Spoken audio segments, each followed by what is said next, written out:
मी आपला फार वेळ घेणार नाही, कारण माझ्या घशाचं ऑपरेशन झाल्यामुळे मी काय फिरलो नाही.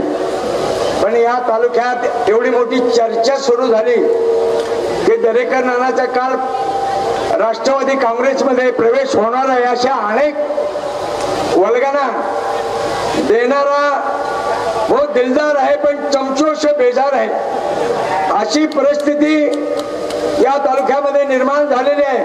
आणि म्हणून गेल्या इलेक्शन मध्ये धोंडे साहेब आणि दरेकर दोनच डी होत्या, 2 डी, आता तिसरी डी आमच्यात आलेली आहे म्हणजे सुरेश रावजी. त्याच्यामुळं या मतदारसंघामध्ये आष्टी मतदार पाटोदा शिरूर मध्ये चांगल्या प्रकारचं बहुमत प्रीतम ताईला आम्ही देऊ असं ताई तुम्हाला या ठिकाणी सांगतो आणि ग्वाही देतो आणि माझे 2 शब्द संपवतो.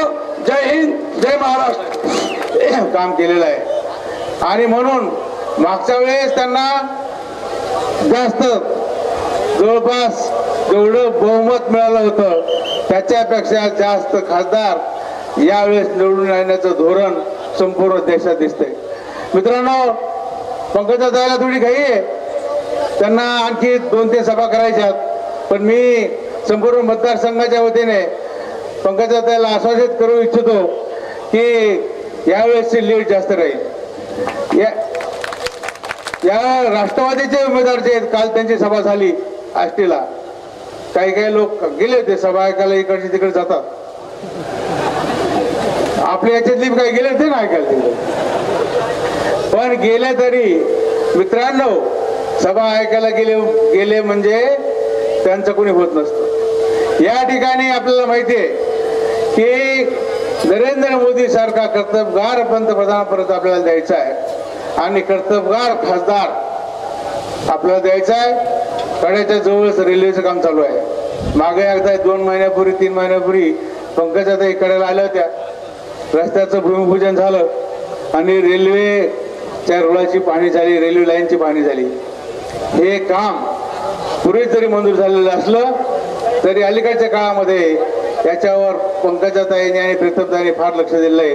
जवळपास 3000 कोटी रुपयाचा निधी या रेल्वे लाईनला मिळाला आणि संपूर्ण देशामध्ये वेगाने काम पूर्ण होणारा हा रस्ता लवकरच सुरू होणार आहे. सोलापूर वाडीपर्यंत रेल्वे आली आणि पुढच्या काही महिन्यामध्ये त्या आष्टी आणि बीड पर्यंत जाणार आहे. त्यामुळे मी परत एकदा सर्व मतदार बंधू भगिनींना नम्रतेची विनंती करतो की अनेक नॅशनल हायवे झालेले आहेत. कडा नगर बीड हा रस्ता सुद्धा लवकरच नॅशनल हायवे मंजूर झालेला आहे, बजेट त्याला मिळालेलं आहे आणि लवकरच या रस्त्याचं काम सुद्धा या निवडणुकीनंतर सुरू होईल आणि हे सुद्धा मोठं काम प्रीतमताई मुंडेने आपल्याला दिलेलं आहे. कड्यावरून आणखी एक नॅशनल हायवे जातो धामणगाव, त्याचप्रमाणे कडा शिराळ भिगवण मला असा रस्ता काम त्याचं चालू आहे. हा एक मोठा नॅशनल हायवे आपल्या तालुक्यात होण्याचं काम चालू आहे. असे अनेक कामं या काळामध्ये झालेले आहेत. मागच्या काळामध्ये रस्त्याला निधी मिळत नव्हता, सगळ्या लोकांचे मनके आऊट झाले होते. नगरच्या दवाखान्यात गेलं तर आष्टी तालुक्यातल्या रस्त्या अभावी पेशंट डॉक्टर न पाहता म्हणायचं तुझं मान का दुखतंय का म्हणून. आता ते रस्ते चांगले झाले आहेत. सुरेशराव म्हणत असतात की त्यांच्या काळात त्यांना रस्त्याला खडकू मिळालं नाही. मागच्या आम्ही सभा झाल्या त्याच्यात त्यांनी सांगितलं, पण आताच्या काळात खूप रस्ते, ते मला म्हणाले की तुम्ही खूप लकी आहेत. मी लकी तर आहेच, पण आपल्या दुसऱ्या शेजारच्या मतदारसंघात सुद्धा एवढे कामं झाले नाहीत, एवढे रस्त्याचे कामं या मतदारसंघात झालेले आहेत. आपल्याला छावण्या पण पंकजाताईंनी फार दिलेल्या आहेत. एक 3, 4, 5 अजूनच जर कुणाला कुमकुमी असेल तर छावणी काढू शकता. अजूनही परवानगी चालू आहेत. कालच 2 छावणीला परवानगी मिळाली. त्यामुळं ज्याची इच्छा फिरेल छावणी काढायची इच्छा आहे त्याला अजूनही छावणी आपल्याला काढता येईल आणि शेतकऱ्यांचा प्रश्न सोडवता येईल. मित्रांनो, मी माझं भाषण फार लांब होत नाही.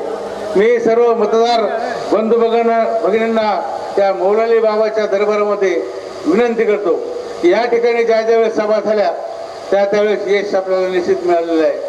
याही वेळेस ते मोठ्या खर्चाने मिळणार आहे.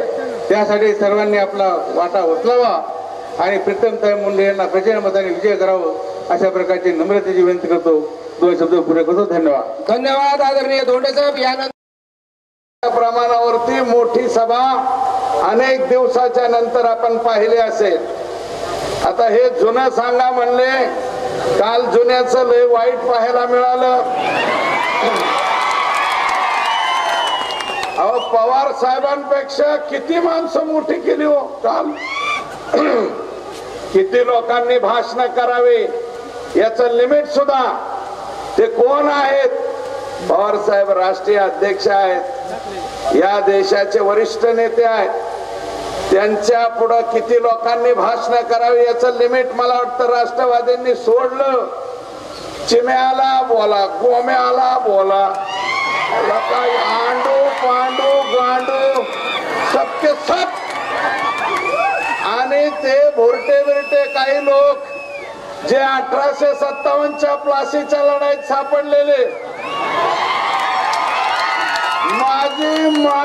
माझे आमदार आला का 100 मताची लायकी नसलेले सुद्धा काही लोक इथं येऊन आमच्यावरती टीका करतात. स्वतःची लायकी ठेवून कुठेतरी टीका केली पाहिजे असं माझं स्वतःच मत आहे. म्हणून मी इतरांना नाही, पण ज्या वेळेस पवार साहेब बोलायला उभे राहिले 75% लोक तिथून निघून गेले. बाजून निघले लोक 3 तास यंडू गंडू मंडू या असल्यांची भाषणं ऐकून काय होणार म्हणून लोक निघून गेले. अशी अवस्था आमची तिकडची झाली. आमच्या जुन्या पक्षाबद्दल आता जास्त बोलत नाही. आता दुष्काळाबद्दल धोंडे साहेब बोलले. मी एकच विषय मांडणार आहे. राष्ट्रवादी काँग्रेस पार्टीचे लोक, आपल्यापैकी बरेच लोक हे कांदा उत्पादक आहेत, शेतकरी आहेत, फक्त प्रचार येऊन करतायत. 2च प्रचार चालू आहे. एक विषारी जातीचा प्रचार चालू आहे आणि दुसरा शेतकरी विरोधी म्हणून. माझी विनंती आहे शेतकरी बांधवांना, मी तुमच्या हात जोडून पाया पडून विनंती करतो तुम्हाला की एका वर्षी कांद्याचे दर कोसळले म्हणून मोदींचं सरकार, देवेंद्र फडणवीसांचं सरकार शेतकरी विरोधी झालं का? या वर्षी कांद्याचे दर पडले हे मी मान्य करतो, परंतु मागचे 3 वर्ष कांदा 30 रुपये, 35 रुपये, 38 रुपये, 45 रुपयापर्यंत गेला का नाही? आणि मग मागचे 3 वर्ष जर 45 रुपयापर्यंत कांदा जात असेल, 1 वर्ष जर कांदा कमी पडला की लगेच शेतकरी विरोधी सरकार, असं कसं? आणि मी मान्य करतो की नव्या जुन्यावाले ओलीसेक जरा नाराज आहेत. जी कर्ज माफी झाली, जी जरा सगळ्या थकबाकीवाल्यांना झाली आणि ज्याची माफ झाली त्याला गावात बोलवलं, कस काय तुझं कर्ज माफ झाला का? नुसतं एवढंच म्हणतंय. पण नव्या जुन्यावाले जे राहिले आपल्या तालुक्यात मला माहिती आहे नव्या जुन्यावाले जास्त आहे, पण आम्ही सुद्धा ही ओरड त्यांच्या कानावरती घातली.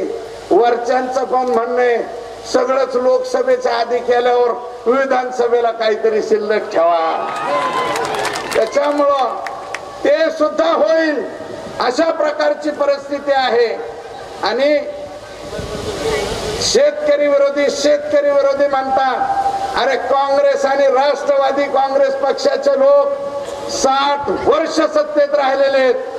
जसं काय तुम्ही शेतकऱ्याला चांदीच्या ताटात जीव घातलं आणि भाजपवाल्यांनी जरमालाच्या ताटात आणलं, असं कोणतं झालंय? एवढं वाईट नाही ना केलं. त्याच्यामुळं फक्त एक झाले, गावातल्या टग्यांची अडचण झाली. जे टगे पहिले कृषी विभागात जायचे काय तेव्हाच्या बेभाराने सगळ्या बेभारणाच्या पिशव्या उचलायच्या. आवाज येतो ना ऐकू व्यवस्थित? बेभारणाच्या पिशव्या उचलायच्या, आपल्या घरी न्यायच्या सखाराम तुला एक धर, तुकाराम तुला एक धर, आणि हे ज्ञानेश्वराला देऊन टाक, आणि बाकी सगळ्या उचलायच्या, नगरला जायचा आणि सगळा इकून टाकायचा. अर्धे पैसे कृषी विभागाच्या अधिकाऱ्याला ना अर्धे हे त्या खिशात. सरकार फार चांगलं आहे असं म्हणायचा. आता तेच टाक्या कृषी विभागात जर गेला आणि म्हणाला कांदा चाळ, ते अधिकारी म्हणते ऑनलाईन झाली, अवजार ऑनलाईन झालं, ट्रॅक्टर ऑनलाईन झालं, शेततळ ऑनलाईन झालं. मला मग ती म्हणते मला काय, कृषी विभागाच्या अधिकारी म्हणतो तुला काहीच नाही, मग मला काहीच नाही, लगेच म्हणते सरकार फार वाईट आहे. हेच फक्त झालेलं आहे. अहो ट्रॅक्टरची सबसिडी 1.25 लाख रुपये घेतली का नाही तुम्ही? 1.25 लाखापर्यंत सबसिडीच्या रकमा वाढल्यात या सरकारच्या काळात. एवढं वाईट केलेलं नाही. आणि मी राष्ट्रवादी काँग्रेस पार्टीमध्ये होतो. आरक्षणाच्या बाबतीत मागच्या सरकारमध्ये कॅबिनेट मध्ये सुद्धा 2-3च लोक बोलायची, नारायणराव राणे साहेब आणि राष्ट्रवादीतला दुसरा कोणीच नाही, फक्त एक अजितदादा होते ते बोलायचे आणि तिसरा सुरेश धस बोलायचा.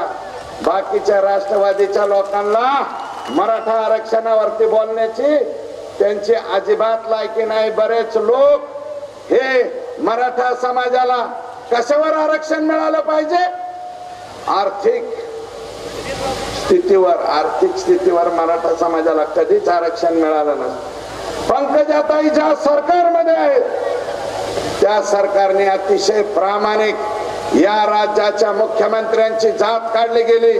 या राज्याच्या मुख्यमंत्र्यांचं टक्कल करून वर्ष श्राद्ध घातलं आलं, पण त्याला जात म्हणून हेणावणाऱ्या देवेंद्र फडणवीसांनीच प्रामाणिकपणे मराठा समाजाला आरक्षण दिलं, हे कबूल करावं लागेल. राजर्षी शाहू महाराज शिष्यवृत्ती योजनेअंतर्गत 12 लाख फीस पैकी 6 लाख रुपयाची फीस आता सरकार भरते. 30,000 रुपयाचा निर्वाह भत्ता सुद्धा सरकार देते. 700 टेक्निकल कोर्सेस त्याचे पैसे सुद्धा अर्धे सरकार देते. म्हणून शेतकरी समाजाच्या लोकांचं आता भलं झालंय. मराठा समाजाच्या मुलांनी सुद्धा याचा अभ्यास केला पाहिजे. विनाकारण वावड्या उडवणाऱ्यांच्या वरती विश्वास ठेवला नाही पाहिजे, अशा प्रकारची विनंती. आता मी जास्त न बोलता ताई साहेबांना जायचं आहे, आणि जे कोणी नाराज वगैरे काही मंडळी असते ना, आता आम्हाला 3Dचा पिक्चर म्हणा, 4Dचा म्हणा, काय म्हणायचं ते म्हणा. हे 3D 2009ला सुद्धा एकत्र झालं, आणि त्यावेळेस निश्चितपणे रिझल्ट जो आहे मस्के साहेब उलटा लागला होता. म्हणजे असं वाटलं होतं काही जणांना की राष्ट्रवादीचे सुरेश धस पराभूत होते, पण नाही. आम्ही तिघे एकत्र झाल्याच्या नंतर तशी 36,000 मतांनी लीड त्या ठिकाणी काढली. आता सुद्धा आपण तिघे सगळे एकत्र झाल्यावर काही जण म्हणत असतील आयला माझं कसं होईल, ते त्याला वाटतंय त्याचं कसं होईल, ते पुढच्या टायमाला पुढचं बघू ना.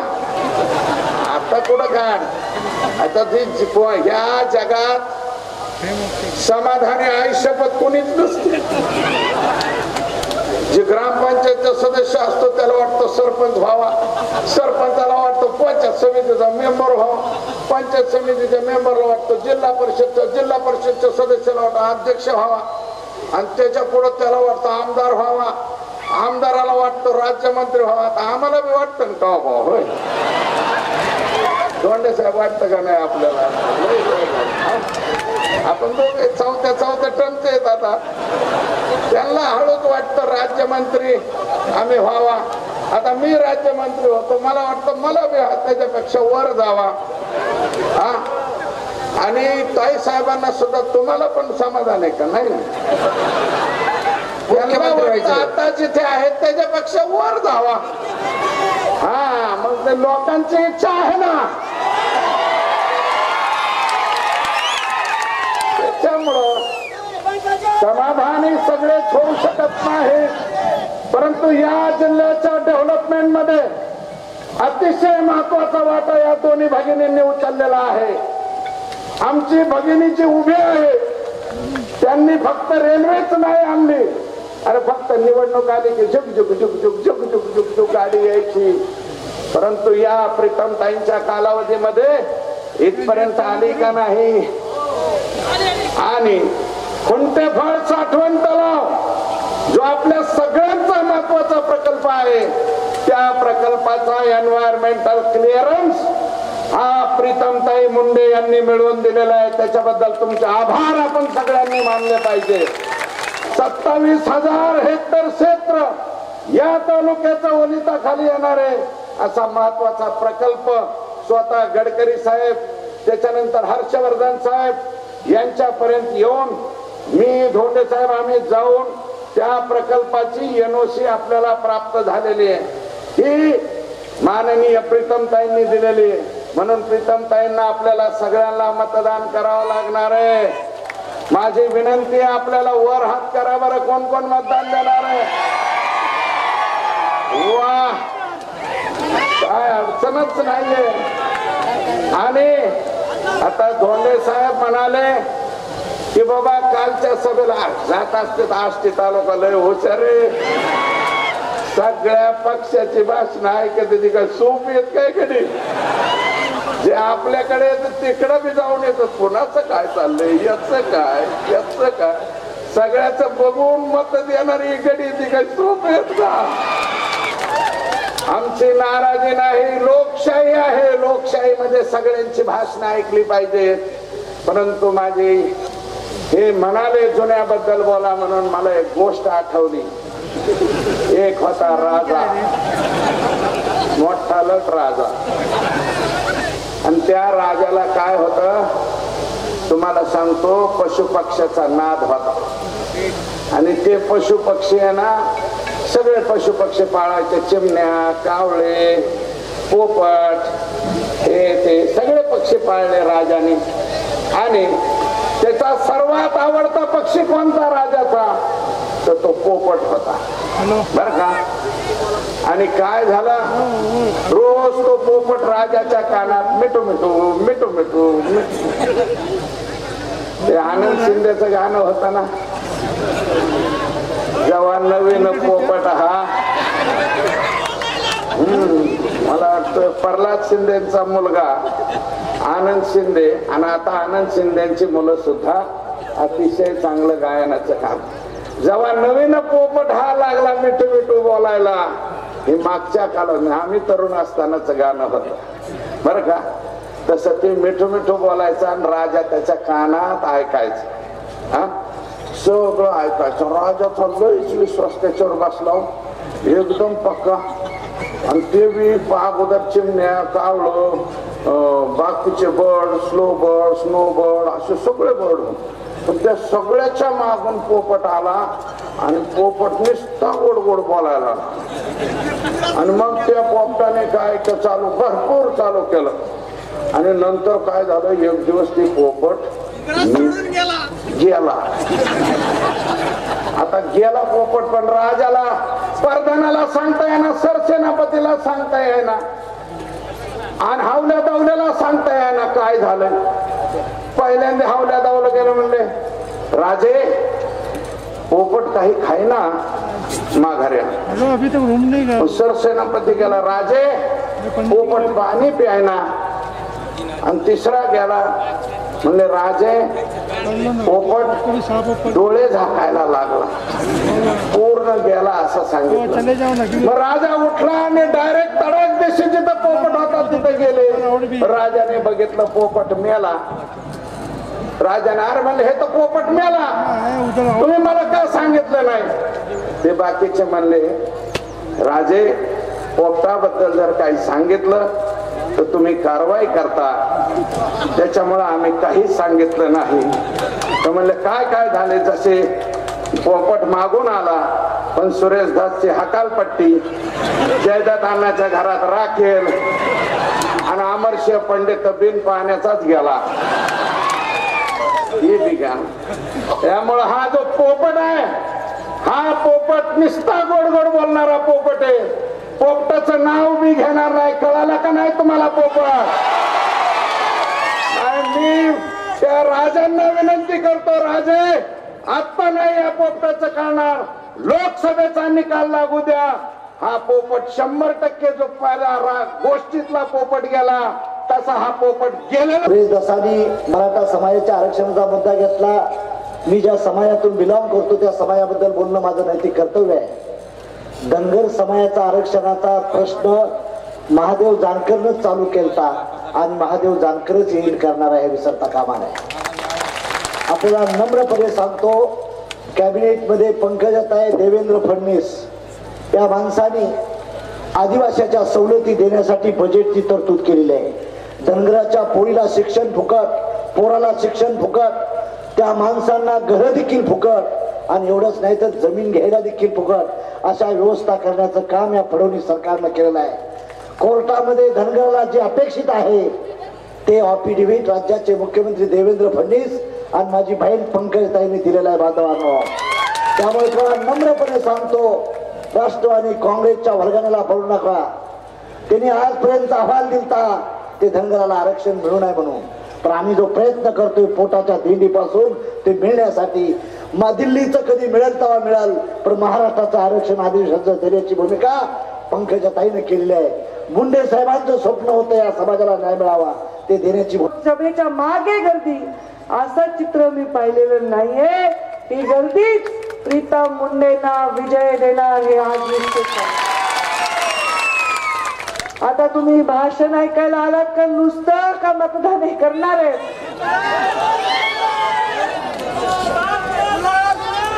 डॉक्टर आहे आपला उमेदवार. डॉक्टर या जिल्ह्याची नाडी मुंडे साहेबांना चांगली कळत होती. आता पालकमंत्री मधून कुठेतरी ती माझ्या हातामध्ये आली. मला असं वाटलं की या नाडीमध्ये थोडा दोष आहे, आपल्याला जरा अजून औषध द्यावं लागतं. औषध द्यायचं म्हणल्या बरोबर सुरेश धस्तानी प्रवेश केला. बरोबर आणि दोष मिळाला मला. धोंडे साहेब आणि आम्ही दरेकरांना बरोबरच होतो.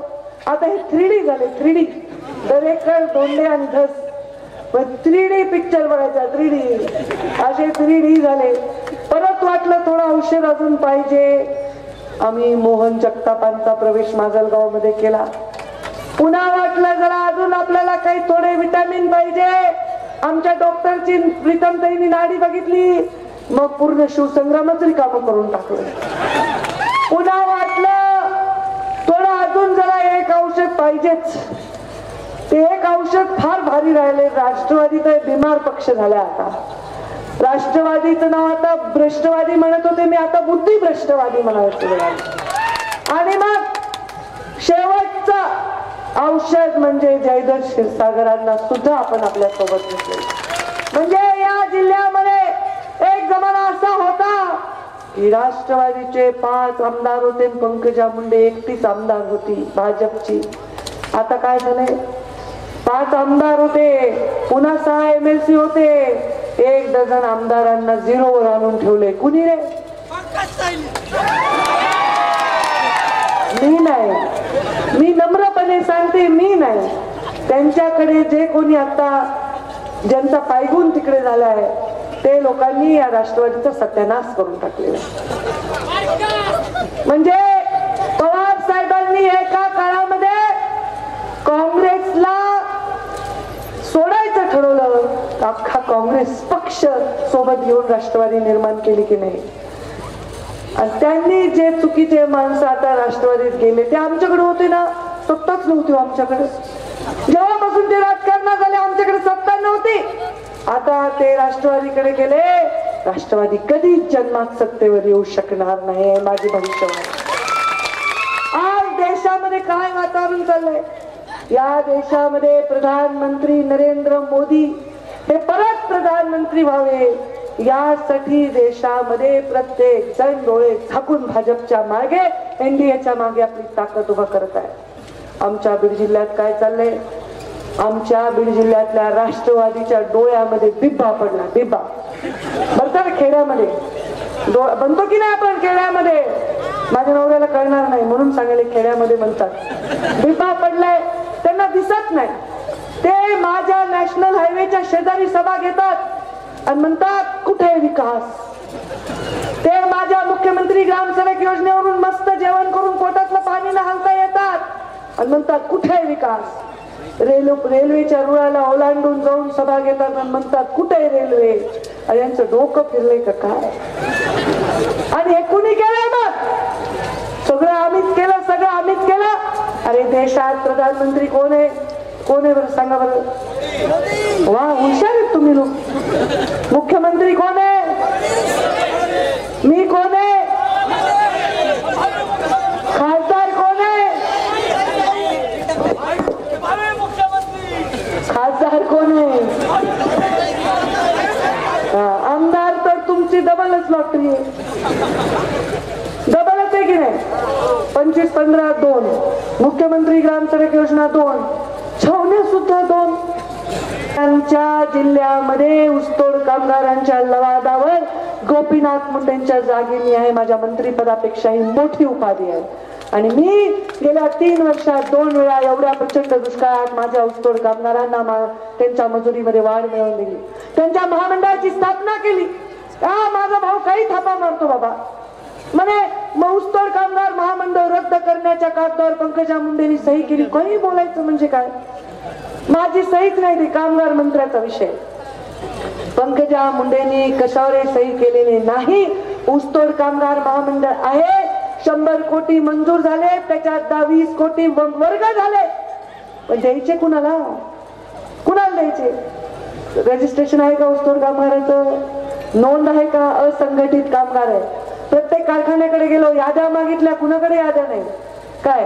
म्हणून ऊसतोड कामगारांच्या आता आपण याद्या करून त्याचं रजिस्ट्रेशन करणार आहे. त्यांच्या मुलांना सवलती मिळणार आहे. आरोग्याच्या सवलती मिळणार आहे. बैलजोडी घ्यायला पैसे मिळणार आहेत. त्यांच्या मुलांना राहायला शिष्यवृत्ती वगैरे सगळं मिळणार आहे. आज पंकजा मुंडे ऊसतोड कामगारांचं नेतृत्व करते. पुढची पिढी ऊसतोड कामगाराची किमान 60-70% तरी ऊस तोडायला जाणार नाही. अशा प्रकारचं काम या घरामध्ये आपल्याला दिला. त्याच्या वारशाचे तुम्ही जात काढता. जात विचार मला तर जातच माहित नाही. माझा मुलगा मला विचारला मम्मा आपण बॅकवर्ड आहेत का. मला विचारायला लेकरू त्याला माहितच नाही. एवढं वाढलंय आता. दुसरा काहीच मुद्दा नाही. बजरंग बाप्पा सोनवणेंनी स्वतःची ओळख करून द्यायला जेवढे मिनिटं लागतील तेवढे मिनिटं आम्ही आमचे कामं सांगू शकतो. हा फरक आहे दोघांतील. एवढा फरक आहे. त्या बिचाराला काय बोलायचंय. जातीवाद त्याचा नेता करायला आहे धनंजय मुंडे. उद्या विधानसभेला काय मागणार आहे आणि कुणाला मागणार आहे. अरे का जिल्ह्याचा पाण्याचा प्रश्न गंभीर आहे. त्या कड्याच्या पाण्या पुरवठ्याची योजना सुद्धा मी मंजूर करेन म्हणजे करेन. प्रत्येक समाजाचा जे श्रद्धास्थान आहे आम्ही त्याची काळजी घेतली. प्रत्येक लोकांची भक्ताची काळजी घेतली. नारायणगड गैनाथगड सगळ्या गडांची काळजी घेतली. सगळं काम चांगलं केलं. आणि आता हे लोक खालच्या पातळीवरचं राजकारण करतात. या जिल्ह्यात असे खूप नेते जे फक्त निवडणुकीत जागे होतात. कुंभकर्ण कसा 6 महिन्यातून एकदाच उठायचा तसे 5 वर्षातून एकदाच उठतात आणि ते पत्रकार परिषद घेतात. अमुक नाही तमुक नाही आणि मग त्यांचं तोंड बंद करायची एक पद्धत आहे या जिल्ह्यात. मी यावेळी ती पद्धत स्वीकारली नाही. मी विचार केला गरीब माणसाच्या तोंडामध्ये विकासाचा घास घालणार जास्त बेहतर आहे यांचे तोंड बंद करण्यापेक्षा. या लोकांचा काय झालं आता या पद्धती बदलल्या पाहिजे. आम्ही तुम्हाला विकास दिला. गोपीनाथ मुंडेंना तुम्ही मतदान दिलं की नाही. या सगळ्या गावांनी मतदान दिलं की नाही. कड्याने दिलं. कोणतं गाव बाबा तुझं. किनीने दिलं. सुधीर कुंभरेचं कोणतं गाव. पारगाव गुमरा त्यांनी दिलं. सगळ्यांनी मतदान दिलं की नाही. तेव्हा सुरेश दास उभे होते विरोधात तरी दिलं तुम्ही. आता ते आमच्या बाजूनी आहे. ते जातीवादी म्हणतात. रमेश अप्पा कराडचा फॉर्म मागे घेऊन सुरेश दासला आमदार केलं तेव्हा जातीवादी काय नाही म्हणले. तेव्हा का जातीवादी मी जातीवादी मी जातीवादी जात बघायची. अरे मातीचं राजकारण करा रे. जातीचं राजकारण बस झालं तुमचं. नाही तर हा बीड जिल्हा असाच खड्ड्यात राहिला असता. काय दिलं तिकडच्या नेत्यांनी बारामतीच्या आणून आपल्याला. आपल्यावर खडी टाकली नाही, नुसतेच पुढारी निर्माण केलाय. अरे आम्ही माणसाबरोबर जनावरांची काळजी घेतली, आम्ही माणसाबरोबर पर्यावरणाची काळजी घेतली, जमिनीची काळजी घेतली. अमेरिकेहून माझा नवरा दिसायलाय तुम्हाला समोर. माझा अवतार बघा, त्याच्याकडे बघा.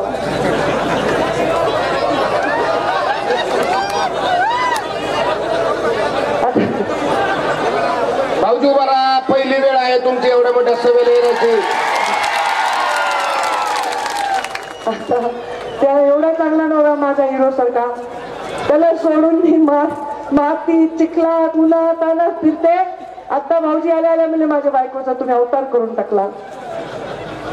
काय आणलं माझं राजकारण करायचं इकडे? काय आणलंय राजकारणात? दोन्ही हात जोडून पुढे उभा राहा. लोकनेते गोपीनाथ मुंडे साहेबांचं स्वप्न साकार करण्यासाठी नामदार पंकजताई आणि त्यांचे जावई अमित भाऊजी मौलानी बाबाच्या मैदानात आले. माझ्या नवऱ्याला एवढा चांगला नवरा, सगळं सोडून मी फिरायले आपली तुमच्या मागे, कांद्याने फिरायले, छावण्याने फिरायले. मला घरी काय कमी आहे? मला घरी काय कमी आहे? मी काय राजकारण करते? मी एका जातीचं राजकारण करते का? धनगर आरक्षणाच्या प्रश्नावर मी मंत्रालयाची पायरी चढणार नाही तर आम्हाला धनगर आरक्षण नाही मिळालं पुढच्या वेळी म्हणलं की नाही जानकर साहेब? हे खुर्चीला फेविकॉल लावून चिटकून बसलेल्या लोकांना काय करणार हो असं बोलायची किंमत कोण म्हणू शकतं असं की आम्ही मंत्रालयाची भविष्यात पायरी चढणार नाही? मराठा आरक्षणामध्ये एकही मराठा नेत्याला बोलू दिलं नाही लोकांनी. 22 मिनिटं तुमच्या लेकीने भाषण केलं, लोकांनी शांतपणे ऐकून घेतलं. पण तोटा एकच आहे. तुम्ही प्रीतम ताईला म्हणता गोपीनाथ मुंडे नाव लावायचं नाही, मग कुणाच नाव लावायचं? बापाचंच लावायचं. ऊस तोडला असतं तरी गोपीनाथ मुंडेच नाव होतं ना. काय तुम्हाला एवढी दहशत झाली आहे? एकीकडे म्हणता गोपीनाथ मुंडे नाव प्रीतम ताई लावून मतदान हडपण्याचा प्रयत्न करतात. माझा नवरा मंचावर आहे, त्यांनी सांगितलं मरेपर्यंत गोपीनाथ मुंडेच नाव लावायचं. आमचं नाव लावायला आम्हाला मुलगा आहे, बाबांचं नाव कोण लावणार? आम्ही तिघी गोपीनाथ मुंडे नाव लावलं. आमच्या नवऱ्याला कौतुक वाटतं, आनंद वाटतो. त्यांना मुलं आहेत ना नाव लावायला. आमच्या बापावर त्यांनी त्यांच्या बापासारखं प्रेम केलंय, तुम्ही सगळ्यांनी प्रेम केलंय. हे कोण शहाणे सांगणारे? एकीकडे म्हणायचं गोपीनाथ मुंडे नाव लावून प्रीतमताई मतदार हडपतात आणि दुसरीकडे म्हणायचं धनंजय मुंडे गोपीनाथ मुंडेंचा वारसा आहे. तुम्ही का गोपीनाथ मुंडे नाव काढता तुमच्या सभेत? कशामुळे काढता? गोपीनाथ मुंडे ग्रेटच आहे बाबा. ते वर बसून बाबा म्हणत असतील माझ्या नावावरच चालले 4 वर्ष झाले मला जाऊन. ग्रेटच आहे. सगळ्यांना त्यांनी अगदी ज्याला वाटलं नाही ना ग्रामपंचायतचा सदस्य हो अशा माणसाला त्यांनी राजकारणात आणून मोठं केलं, आमदार केलं, खासदार केलं. कधीच म्हणले नाही मला काय. हे समाजाच्या शिड्या चढणारे नेते उगवलेत आता. आम्हाला काय बहुजनांवर पंकजा मुंडेंनी अन्याय केला, आम्हाला हे नाही, आम्हाला ते नाही. तुम्हाला मिळालं म्हणजे समाजाला मिळालंय का? तुम्हाला मिळालं म्हणजे समाजाला काय मिळालं? मी मंत्री झाले मग हिऱ्याचं मुकुट आहे का माझ्या डोक्यावर? या बाईमध्ये माझ्यामध्ये काय फरक आहे? अरे मातीत मिसळून काम करतो आम्ही, टाईट फिरत नाही. सगळ्यांमध्ये जमिनीवर बसून भाकरी खाण्यात सुख आहे, पुरणपोळी कोणी खोगातली तेही खाण्यात सुख आहे. बापाच्या माघारी कुणी उठायला काही बोलायला आम्हाला? हा हे कुणाच्या सहमतीने व्हायलंय? थांबा जरा 18 तारीख होऊ द्या. 18 तारीख होऊ द्या, मग बघते त्यांची अकाउंट पण सेटल करू. तर तुम्ही मला खाली मान घालायला लावू नका. तुम्ही मला खाली मी तुम्हाला सांगते तिकडे बदामराव पंडित आणि आमचे लक्ष्मण अण्णा दोघं कामाला लागले. मोहनराव जगताप, जिजा, रमेश आडसकर सगळे कामाला लागले. इथं धस आणि धोंड म्हणजे मुंडे धोंडे आणि धस, राष्ट्रवादी फुस. काय नाही कोण आहे समोर? या मतदारसंघाला सगळं कव्हर करायचंय. सुरेश देसाईंना जेवढे मतं मिळाले त्याच्या 70% तर मतं मला मिळाले पाहिजे का नाही? मिळाले पाहिजे का नाही? हा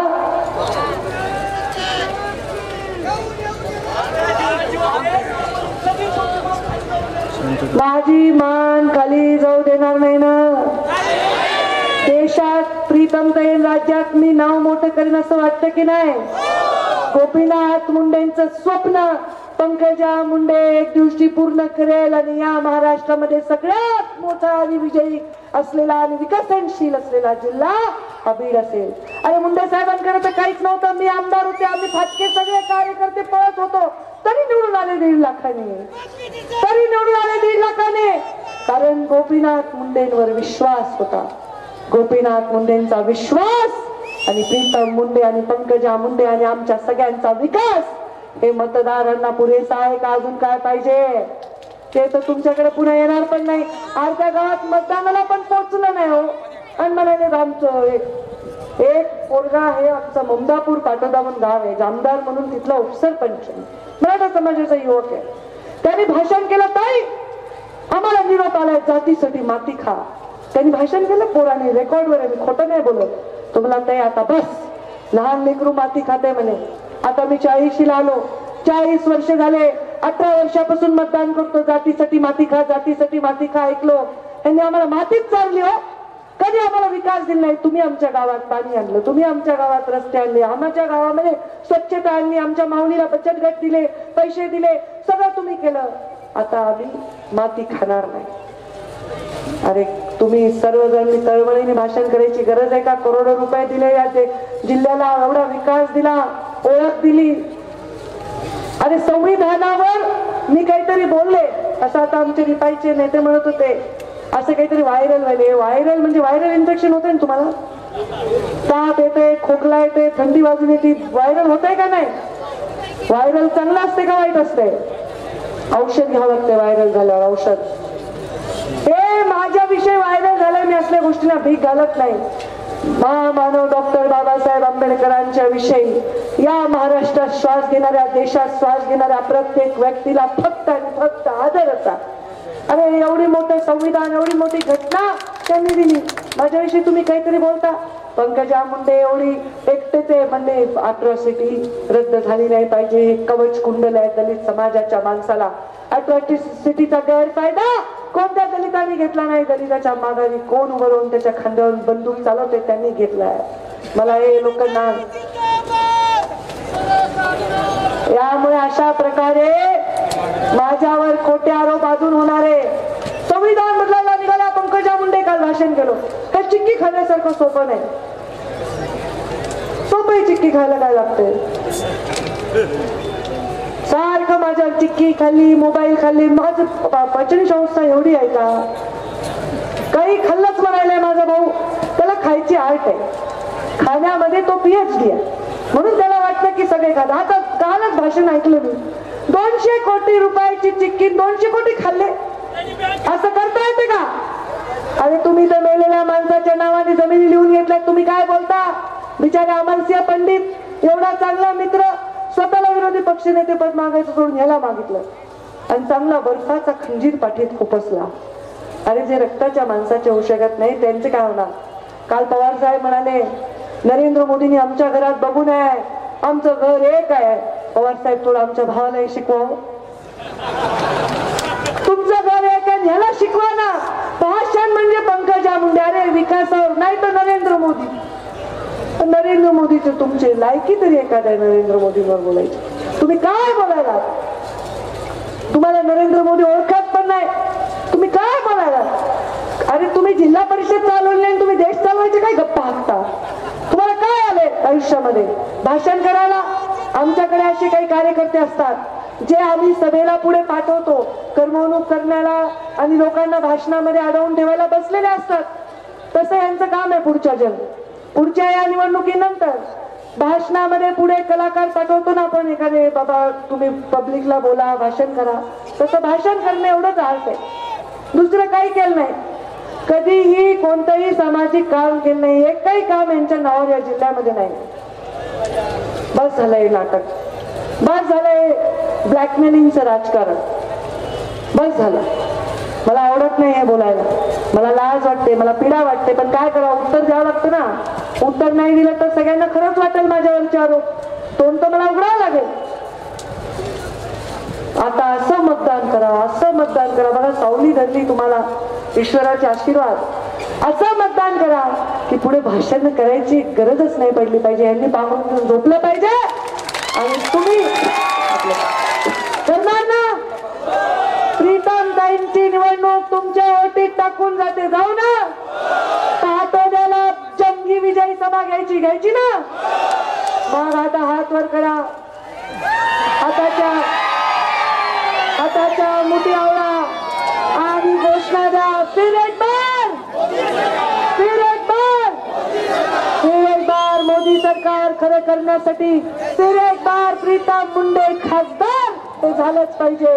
गोपीनाथ मुंडेंचं नाव संसदेतला पुसण्याचं राजकारण होत आहे, ते राजकारण तुम्ही मोडीत काढा असं तुम्हाला आवाहन करते. जय हिंद, जय महाराष्ट्र.